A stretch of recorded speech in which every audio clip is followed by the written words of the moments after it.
welcome back to my channel, or if you're new, welcome to my channel. So today I have sort of a kind of different video that I don't usually do on my channel, and it is a mystery video. And what's really creepy about this is it's kind of like a murder mystery, focusing on the Black Dahlia, which you may or may not have heard of. And I had originally filmed this a couple nights ago, and I went to edit it today and it just wasn't there, which is super weird because I've never had a problem with this camera doing it. It's not on any of the SIM cards. My SIM cards weren't full when I was filming it.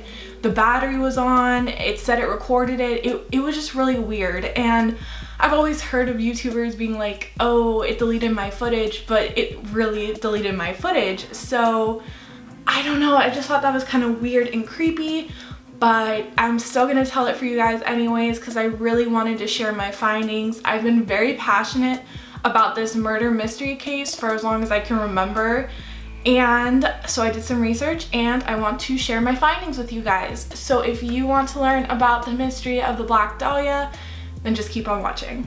Okay, so the Black Dahlia's real name is Elizabeth Short, or as commonly called by her friends and family, Beth. And Beth was an aspiring actress at the time. She was 22 years old at the time that the murder took place. And before we get into the actual murder, let me give you some background about Elizabeth. So Elizabeth was born in Hyde Park, Massachusetts on July 29th, 1924 to Cleo and Phoebe Short. She was the third of 5 children. And she did not grow up in Hyde Park. She actually moved to Medford, Massachusetts, which is a suburb of Boston. So Elizabeth is said to have had a troubled childhood. In the beginning of her life, at the age of 6 years old, it is thought that her father committed suicide. She went pretty much most of her life thinking that he had killed himself from the time she was 6 until the time she was 19, when she actually found out that he was living in California the whole time. He had obviously never died. And so when she heard this news, after 13 years of not seeing her father, she decided to move to California to be with him. So after living with her father in California for a little bit, she decided to move to LA, which is where she lived when the murder took place. So January 15th, 1947 is when the body of Elizabeth Short, or better known as the Black Dahlia, was found. Her body was found in a vacant lot by Leimert Park, I believe that's how you pronounce it, by a woman who was actually just walking with her child. Originally, the woman thought that the body was actually a mannequin because her body had been cut in half. She was totally pale and there was no blood left in her. Her intestines were actually tucked under her body, forming this perfectly split looking body that looked like it had been surgically done. And not only that, but she also had a surgically inserted smile by her mouth being cut all the way up to her ears, and it just, like, a lot of people said it was a very haunting smile. It just looked very sinister. So like I said, there's no blood at the crime scene, which leads investigators to believe that the body had been placed there after being drained of her blood. And also, like I had previously said, the body was cut so pristine, with her smile cut to her ears and with her body being cut in half, that they had originally thought like a doctor had to have done it, the way it was so well done.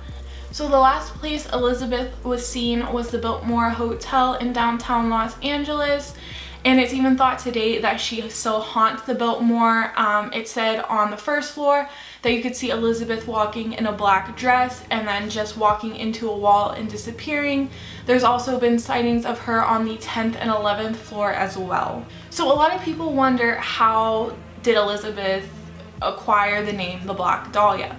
Well, it's really thought that it was given to her as a sick joke almost. There was a movie at the time called The Blue Dahlia. It's thought that they gave her the nickname the Black Dahlia after the Blue Dahlia to kind of wrap up or summarize all the heinous crimes that had taken place as a joke, which isn't funny, but at the time that is where it's thought to have come from. So 9 days after Elizabeth Short's murder, or the Black Dahlia's murder, there was actually a letter sent into the examiner's office.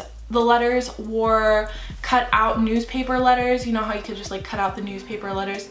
And it had a note on it, and inside of the note was her birth certificate, her social security number, her photos, just really personal items. And for a long time they tried to figure out who sent it, but they couldn't because whoever had actually rubbed gasoline on all of the items to cover their fingerprints. So a letter followed this original letter saying that he or she was going to turn himself in to the police. However, as we know, since the Black Dahlia's murder is unsolved, he or she never did. Okay, so the first suspect is Robert Manley. Robert Manley is a suspect because he is the person who dropped Elizabeth off at the Biltmore Hotel in downtown Los Angeles. Although he was thought to be a suspect, he was later written off because he was in San Diego at the time of the murder, and also he passed a polygraph test, which I know, trust me, isn't the most reliable source of determining if somebody is guilty or not. But back then it really, I guess, just placed him as innocent, and also he really was in San Diego at the time, so he was written off. So the next suspect is Joseph Dumas, and he was thought a suspect because he had gotten blackout drunk with Elizabeth in San Francisco, and when asked, do you think you might have killed her, he actually answered yes. However, he wrongfully admitted to killing her because he was actually on his base at the time. So the last and most infamous suspect of this crime is George Hodel. Now let me tell you why everything kind of leads back to George. So George Hodel, at the time of the murder, lived in a large estate, and in the large estate he had a secret room that none of his children were allowed to go into. So his son, Steve Hodel, who was 5 at the time of the murder, actually later grew up to think that his father had in fact killed the Black Dahlia. So the first reason why George was considered a really big suspect to his son was he had actually practiced surgery, so he would be able to precisely cut the Black Dahlia in the way that she had been cut. Remember, like I said in the previous part of the video, that her stomach was surgically cut in half, and her smile that went up to her ears was thought to have only been able to be done by a surgeon. So the next reason why his son Steve Hodel thought that George may have committed this crime was he found a picture that resembled the Black Dahlia significantly. However, when this was turned into a forensic scientist, they said no, there's an 85% chance that this is not the Black Dahlia. However, in 2014, the photo was looked at again by another forensic artist, and he said there was a 90 to 95% chance that it was the Black Dahlia. So there was no 100% chance that it was her or wasn't her, so the thoughts were kind of inclusive. Now the police were kind of on to George Hodel at this point, and they thought, you know, maybe he could have killed her. So what they did was they planted listening devices into the Hodel residence, and George actually said this quote, and I'm going to read this quote word from word because I don't want to get any of the words wrong, but you guys let me know what you think about this quote. Okay, so George said, "Supposing I did kill the Black Dahlia, they couldn't prove it now. They can't talk to my secretary anymore because she's dead."